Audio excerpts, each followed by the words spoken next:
목소리가 좀 온전치 않음을 양해해 주시고 빨리 회복해서 또 원래 조금 멋지진 않았지만 그래도 멋진 목소리로 탈바꿈해서 돌아올 일들을 준비하면서 열심히 회복하도록 하겠습니다. 기도해 주시기를 바랍니다.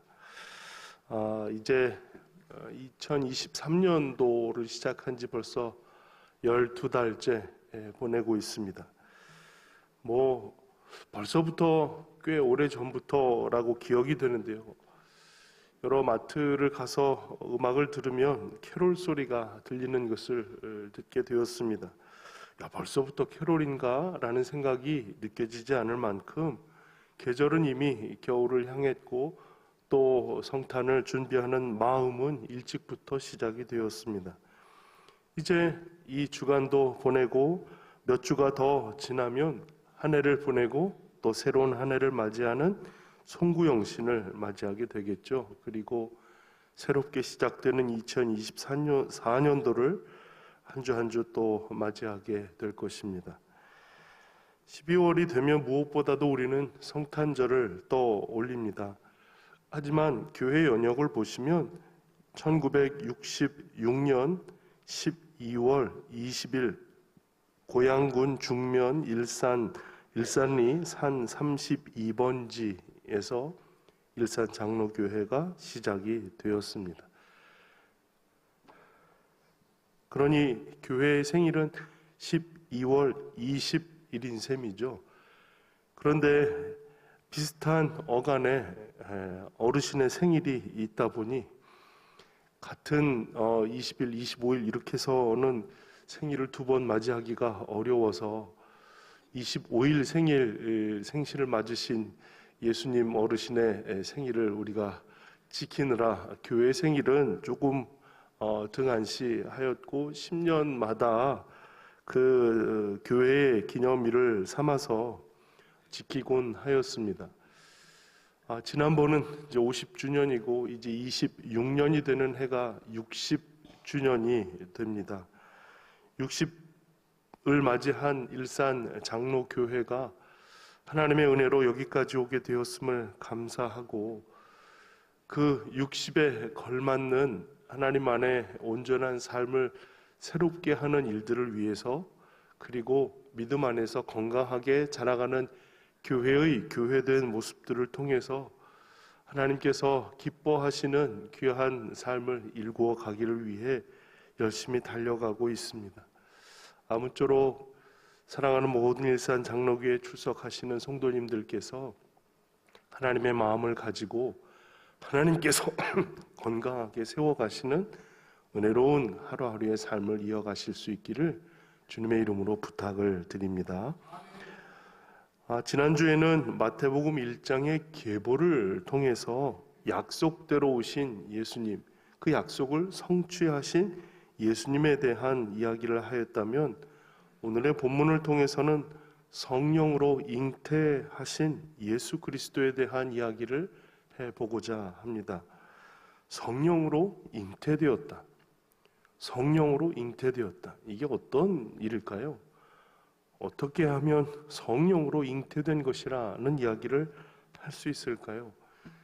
이것은 우리가 발견하고 우리가 이렇게 되었다라고 조각한 이야기가 아니라 하나님의 사자가 요셉에게 먼저 선언하신 하나님의 일들이었습니다. 마태복음 1장 20절에 이 일을 생각할 때에 주의 사자가 현몽하여 이르되 다윗의 자손 요셉아 내 아내 마리아 데려오기를 무서워하지 말라. 그에게 잉태된 자는 성령으로 된 것이라. 그러니 요셉이 먼저 이 일이 성령으로 진행된 사실을 듣게 되었습니다.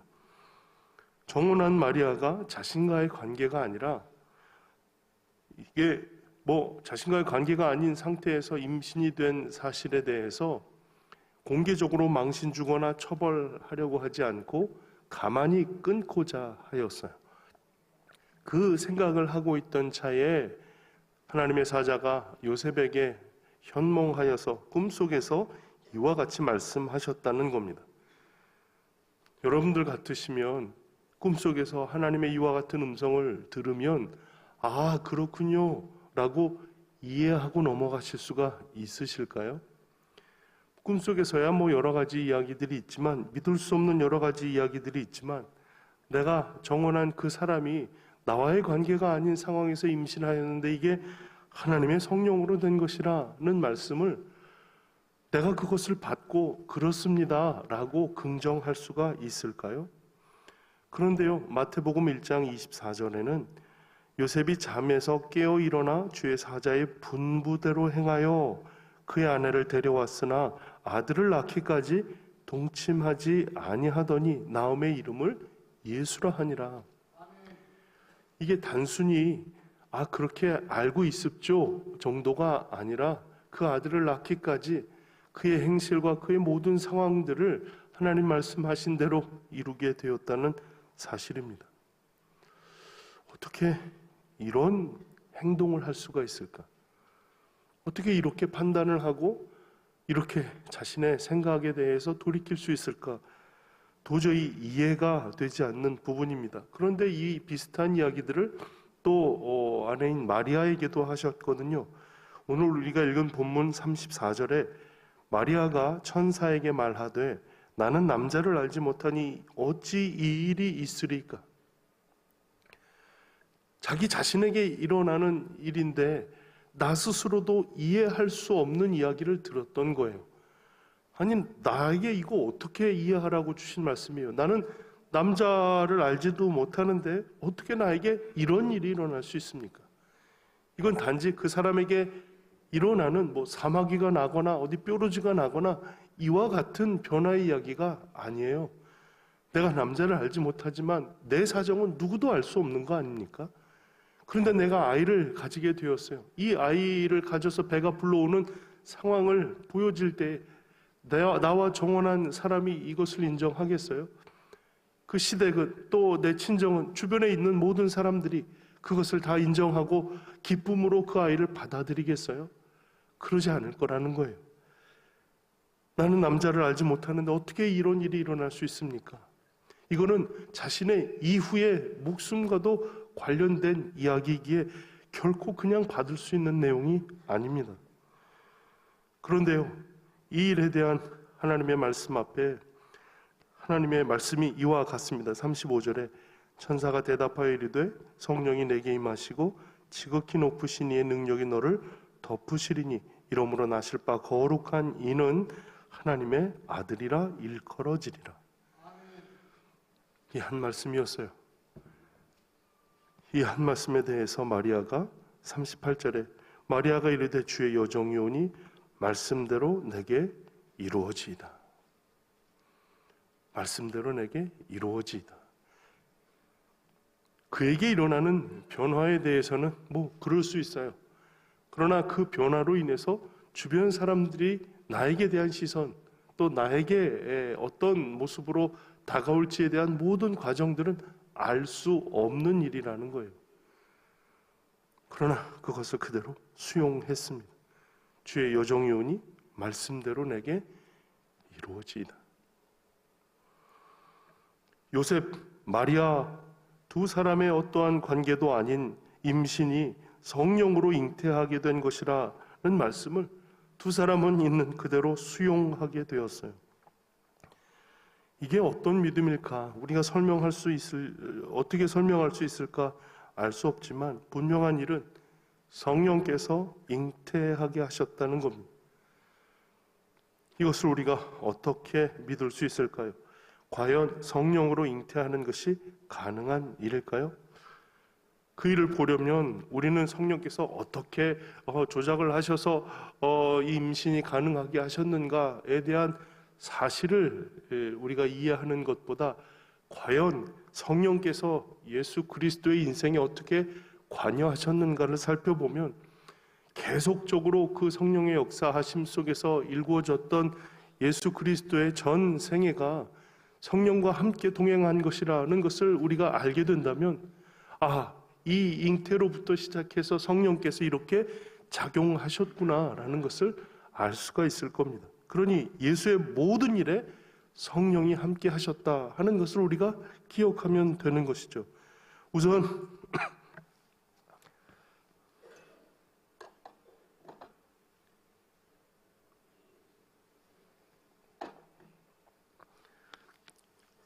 예수님께서 세례를 받으실 때에 마태복음 3장 16절에 예수께서 세례를 받으시고 곧 물에서 올라오실새 하늘이 열리고 하나님의 성령이 비둘기같이 내려 자기 위에 임하심을 보셨다는 겁니다. 세례를 받으실 때에 성령이 그 위에 임하시게 되는 상황을 예수님이 보셨어요. 이제 곧 예수님의 공생의 역사가 시작이 되고 그 놀라운 상황들을 열어 가시는 일에 세례를 받으셨고 그 세례 가운데 성령이 비둘기같이 예수 그리스도 위에 임하심을 보셨다는 겁니다. 그 놀라운 사건을 통해서 하나님의 아들이심을 선언받게 되죠. 그 하나님의 아들이심을 선언받게 되는 그 본문 바로 다음 마태복음 4장 1절에 그때 예수께서 성령에게 이끌려 마귀에게 시험을 받으러 광야로 가셨다는 겁니다. 그러니까 예수님이 첫 사역을 시작하고 또 시험을 받게 되는 모든 과정 속에 성령의 임재와 인도하심이 이끄심이 있었다는 것을 알려줍니다. 누가복음 4장 14절에는 예수께서 성령의 능력으로 갈릴리에 돌아가시니 모든 기적을 행하고 사람들을 파송하고 또 돌아오는 모든 과정들 핍박이 있으나 계속해서 주님께서 가야 할 길을 가시는 모든 일들 속에 성령의 권능으로 인해서 하나님께서 그 길을 열어 나아갈 수 있도록 이끌어 주셨다는 거예요. 그러니 모든 사역의 시작과 또 그 사역을 이어가는 일들과 또 한 가지 누가복음 12장 2절에 마땅히 할 말을 성령이 곧 그때에 너희에게 가르치시리라. 예수를 따르고 예수와 함께하는 공동체가 파송이 되고 그들이 어떤 말을 해야 할지에 대해서 성령께서 그들의 입술을 주장하시겠다는 거예요. 그리고 예수와 함께 하셨던 성령께서 이제 예수와 함께 따르는 이들과도 동일하게 함께 하셔서 하나님의 귀한 일들이 이어져 가게 하신다는 거예요. 그리고 우리가 잘 아는 사도행전 1장 8절 오직 성령이 너에게 임하시면 너희가 권능을 받고 땅끝까지 이르러 나의 증인이 되리라 하신 말씀이 이루어지는 거 아닙니까? 그러니까 성령께서는 예수 그리스도의 잉태와 또 그 모든 과정들, 사역의 중간중간의 모든 일들, 그리고 마지막 예수님이 승천하시기 전 제자들을 통하여 선언하시는 모든 상황 속에 함께 하셨다라는 겁니다. 이 모든 일에 예수의 전 생애 가운데 성령은 예수님과 함께 하셨고 임하셨고 이끄셨고 놀라운 기적과 담대함과 권능으로 덧입히셨어요. 그리고 그와 함께 하고자 하는 그를 따르는 제자들과 또 그와 함께 한 마음이 된 모든 성도들에게 함께 하셔서 그 임재가 영원토록 반복할 하나님의 약속을 이루어가고 계십니다. 고로 우리는 성령으로 잉태되었다는 어떤 특별한 하나의 사건으로만 보는 것이 아니라 하나님이 하나님의 일들을 이루시기 위해서 이 땅에 예수 그리스도를 오게 하시는 전 과정 속에 성령이 주관하셨다는 것을 기억할 수 있습니다. 모든 예수님의 삶에 관여하신 성령께서 그의 잉태하심에 관여하셨다는 사실을 여러 증거를 통해서 우리가 깨닫고 또 그것을 받을 수가 있는 말씀입니다. 중요한 것은 어떻게 조작하였는가가 아니라 그것을 우리가 어떻게 고백하느냐라는 겁니다. 이미 일어난 하나님의 놀라운 일들이 있고 그것을 말씀을 통해서 우리에게 보고 듣고 또 그것을 기억하게 하셨어요. 중요한 것은 그것을 보고 듣고 기억하는 것으로 멈추는 것이 아니라 고백하는 데까지 나아가야 한다는 겁니다. 이 사실이 나에게 접점이 되어서 내가 고백할 나의 고백으로 바뀌어져야 한다는 사실입니다. 그러니까 성령으로 잉태되었다는 고백이 중요한 것이죠. 이게 우리에게 오늘 묵상하고 마음속에 깊이 새겨야 할 일입니다. 사도신경에는 이 같은 고백이 있죠. 이는 성령으로 잉태하사 동정녀 마리아에게 나시고. 사도신경은 성경에 이르는 바를 요약해서 본인의 신앙으로 고백하게 한 문장입니다. 이건 개인의 고백이고 개인의 신앙일 수 있겠지만 이 개인의 고백이 교회가 그것을 공인하게 되었다는 것은 이게 공식적인 고백이라는 거예요. 누구나 해야 할 공식적인 고백이라는 거예요. 이 고백을 통해서 나도 같이 이 고백을 함으로써 내가 교회의 입장과 같다는 거예요. 그 하나님께서 우리에게 말씀하게 하시는 하나님의 일들을 내가 이렇게 믿는다는 고백을 통해서 내 길이, 신앙의 길이 좌로나 우로나 치우치지 않았음을 증명하는 도구가 되기도 하고요. 또 혹 이 사람의 신앙이 제대로 가고 있는지를 판단할 수 있는 근거가 되기도 하는 거예요. 그걸 교회가 공인하였기 때문이죠. 그러니 공인된 이 신앙의 고백을 통해서 우리에게 고백하게 하시는 일들은 내가 그것을 믿는다라고 고백하는 거예요. 그러니 성경의 여러 이야기들을 통해서 하나님에 대한 분명한 믿음의 고백을 이렇게 얽어 놓았잖아요. 그 문장으로 세워놓은 이 공인된 고백을 통해서 우리는 우리의 믿음이 이와 같음을 고백하는 거예요. 근데 중요한 건 나는 믿는다 라고 고백을 하지만 매 예배 때마다 우리가 우리의 신앙을 고백합시다 라고 해서 사도신경을 암송하잖아요.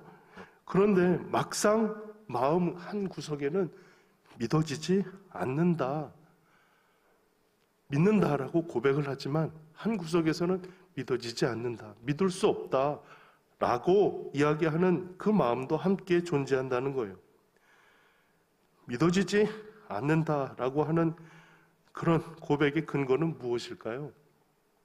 과학적으로 설명이 되지 않는 부분들은 사도신경의 고백 안에 여러 포함이 되어 있어요. 그 첫 문장부터 그렇습니다. 전능하사 천지를 만드신 하나님 아버지를 내가 믿사오며. 내가 그 하나님을 믿는다는 거예요. 근데 그 하나님이 어떤 하나님이냐면 천지를 지으신 하나님이시라는 거죠. 세상은 천지를 창조한 창조주를 인정하지 않습니다. 이 세상은 어떻게 만들어졌냐면 우연한 물질의 이합집산으로 지금의 이 세상들이 이루어지게 되었다는 거예요. 이 모든 일은 과학적인 연구 결과로 증명할 수 있는 것이고 그 연구 결과를 무시하는 신앙의 고백을 오히려 무시하고 조롱하는 것이 지금 우리들이 살아가는 삶의 현실입니다.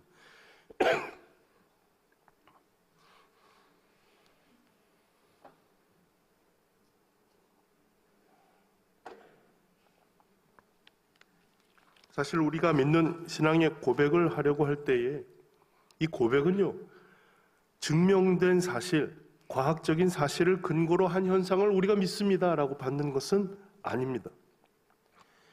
이미 합리적으로, 상식적으로 생각할 수 있는 일들을 우리는 굳이 믿음이라 표현하지 않아요.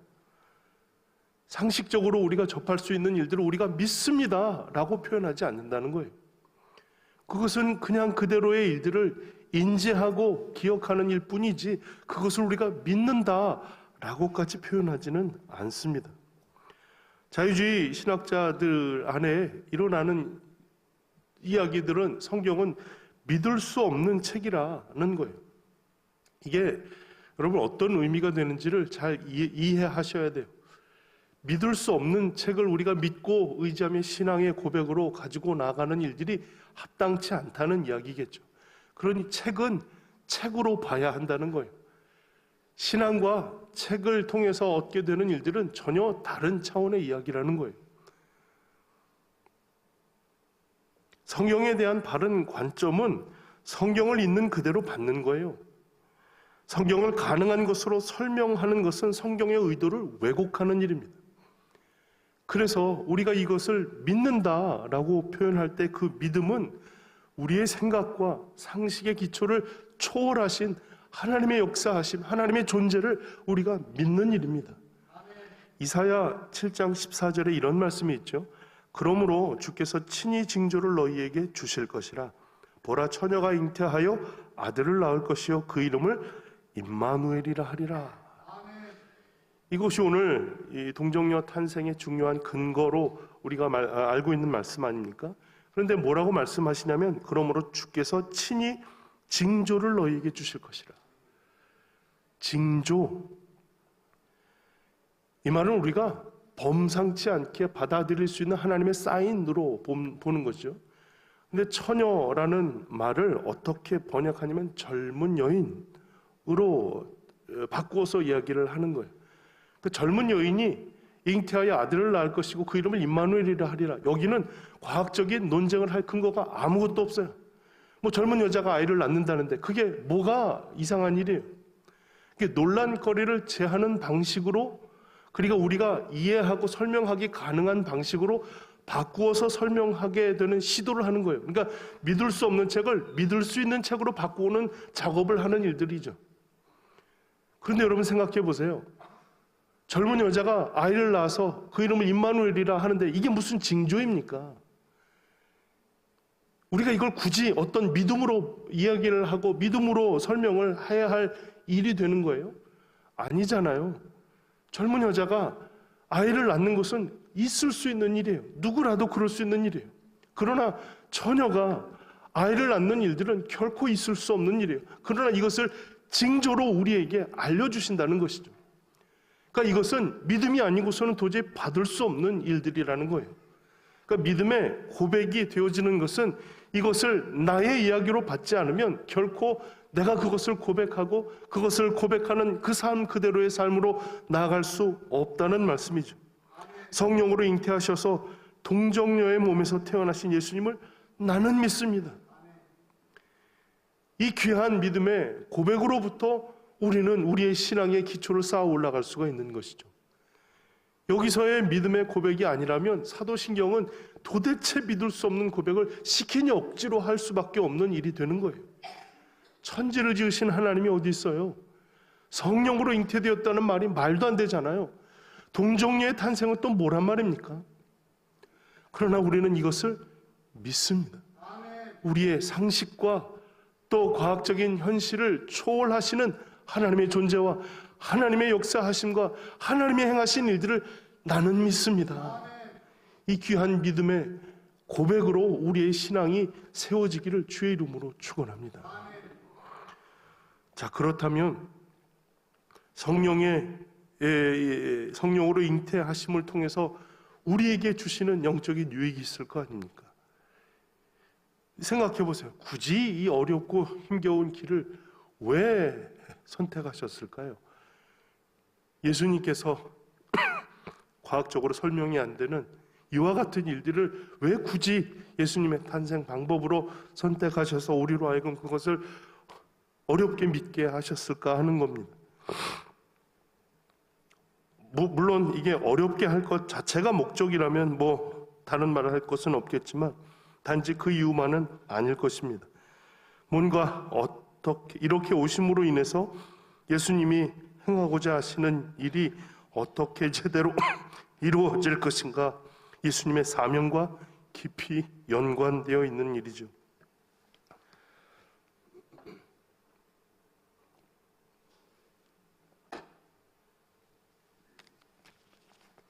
과연 이 어렵고 힘겨운 길을 선택하신 이유가 무엇일까요? 우리는 오늘 우리가 읽었던 본문 35절에서 힌트 하나를 생각할 수 있습니다. 천사가 대답하여 이르되 성령이 내게 임하시고 지극히 높으신 이의 능력이 너를 덮으시리니 이러므로 나실 바 거룩한 이는 하나님의 아들이라 일컬어지리라. 아멘. 성령으로 잉태될 것을 먼저 말씀하시고 그 이후로 낳게 된 아이는 하나님의 아들이라 일컬어질 것을 설명하셨습니다. 하나님의 아들이라 칭함이 될 것이라. 그 말씀처럼 예수님께서 자라고 또 첫 사역을 시작하실 때, 세례를 받으실 때 그 사실이 하나님께서 인정해 주시는 음성으로 확인하게 됩니다. 마태복음 3장 17절에 하늘로부터 소리가 있어 말씀하시되 이는 내 사랑하는 아들이요 내 기뻐하는 자라 하시니라. 이는 내 사랑하는 아들이라. 이는 내 사랑하는 아들이라. 그리고는 하나님의 아들이 우리에게 어떤 의미가 되는지도 선언하시죠. 로마서 5장 8절에 우리가 아직 죄인 되었을 때에 그리스도께서 우리를 위하여 죽으심으로 하나님께서 우리에 대한 자기의 사랑을 확증하셨느니라. 하나님이 우리를 사랑하셔서 아직 우리가 죄인 되었지만 우리를 위하여 그리스도께서 죽으심으로 하나님이 우리를 사랑하시는 사랑이 확증되었다는 거예요. 그러니까 예수 그리스도께서 죽으신 이유는 하나님이 우리를 사랑하셨기 때문이라는 거죠. 보다 명확한 말씀이 요한복음 3장 16절입니다. 하나님이 세상을 이처럼 사랑하사 독생자를 주셨으니 이는 그를 믿는 자마다 멸망하지 않고 영생을 얻게 하려 하심이라. 이 두 말씀의 공통적인 것은 하나님이 우리를 사랑하신다는 거예요. 그 사랑으로 말미암아 우리를 위해 그리스도를, 하나님 독생자를 우리에게 내어 주셨어요. 결과는 멸망치 않고 영생을 얻게 하는, 하나님께서 우리를 사랑하시는 그 귀한 사랑의 은혜가 우리에게 임하는 일들이 우리의 결과가 되었어요. 이처럼 하나님께서 약속하신 일들이 오롯이 예수 그리스도를 통해서 드러나시기 위해서 하나님은 하나님의 아들을 우리에게 내어 주신 바라는 겁니다. 이것이 하나님의 사랑의 증거가 되었어요. 그래서 마리아에게 하셨던 그 말씀, 이가 하나님의 아들이라 일컬음을 받을 것이라, 아들이라 추앙을 받는 것이 아니라 이가 이제 하나님의 아들로서의 분명한 역할을 우리에게 감당하실 것이라는 거예요. 그 아들은 우리를 사랑하신 증거라 했잖아요. 그러니까 이 어려운 방식은 우리가 어떻게 준비하고 만들어서 우리의 잔치로 끝날 수 있도록 하신 것이 아니라 하나님께서 정성스럽게 만드셔서 하나님의 방식으로 하나도 틀림이 없도록 우리에게 그대로 받아들여질 수 있도록 주시는 하나님의 길이었다는 겁니다. 그러니 하나님은 결코 어렵지 않지만 우리가 이해하기 어려운 방식이 선정된 것이고, 그러나 이것을 통해서 우리가 그것을 잘 이해하지 못하지만 믿음으로 수용할 때에 이렇게 하나님이 우리를 사랑하시는구나 라는 사실을 깨닫도록 이끌어 주실 것이라는 겁니다. 그런데요, 이 구원자로 오신 예수님이 육신을 가지셨잖아요. 그 육신이 결코 죄 없는 상태가 될 수가 없는 거예요. 왜냐하면 원죄의 사슬에서 우리가 끊어질 수 없기 때문이죠. 그 원죄의 사슬과는 상관없는 탄생을 위해 예수님의 성령으로 잉태하시고 동정녀 탄생을 하시게 되었다는 거예요. 그래서 히브리서 4장 15절에 우리에게 있는 대제사장은 우리의 연약함을 동정하지 못하실 리가 아니요 모든 일에 우리와 똑같이 시험을 받으신 이로되 죄는 없으시니라. 우리와 모든 것이 다 똑같아요. 그냥 육신을 빌려 입은 상태가 아니라 완전히 우리의 육신과 동일한 연약함이 있고 또 고통이 있고 아픔과 배고픔과 눈물이 있는 그런 존재라는 거예요. 우리의 모든 연약함과 아픔을 다 아시는 분이세요. 그런데 죄는 없으시다는 것이죠. 그래서 충분히 우리를 위한 흠없는 제물이 되실 수 있게 하셨다는 겁니다.